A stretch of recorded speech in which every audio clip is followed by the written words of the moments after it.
markets are trading lower at the moment, with the UK's FTSE 100 index just below the flat line, down about 8 points, while the Euro Stoxx 50 index is lower by around about 9 points. The DAX in Germany, however, is down about 18 points at the moment.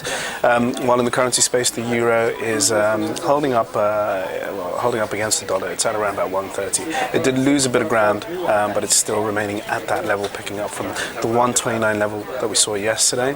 And in the peripheral bond markets, both Spanish and Italian bond yields are relatively calm, particularly Spain's, after it had a pretty successful T-bills auction, taking full advantage of the more optimistic market tone around the country. Good morning, I'm Ishaq Siddiqi, and welcome to another Daily Market Bite.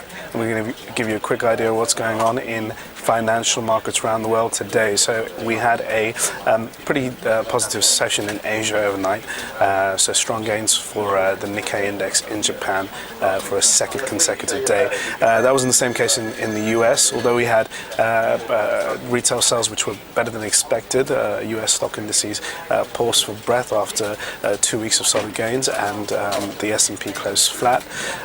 However, the strength in Asia did feed through into the European session this morning, so we started off on a better tone, and we've had a number of data points to contend with from the start of the session. Corporate earnings have been pretty thin on the ground. Corporate earnings season is now pretty much out the way, so investors have more time to focus on economic data. So we've had the German ZEW survey and industrial production from the Eurozone.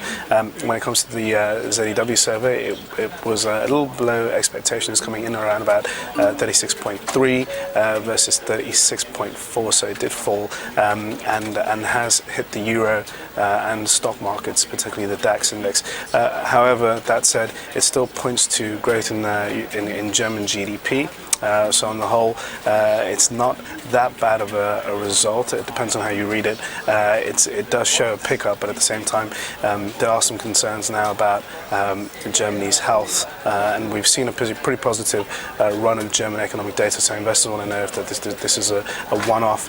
So we're going to be looking to the IFO survey in the coming sessions for more indication on Germany and Germany's health. Now, Eurozone industrial production, on the other hand, was much better than expected, showing a 1% monthly rise, suggesting that there could be some light to the end of the tunnel on the Eurozone crisis, and the Eurozone may possibly peak out of a recession towards the later half of 2013. So good on that side.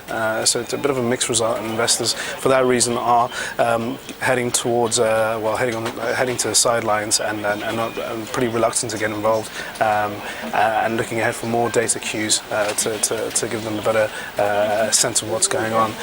Today, later on in the afternoon, we don't have much coming out. We have US import prices, which are unlikely to really shake the markets, but US futures are pointing for a slightly higher open, so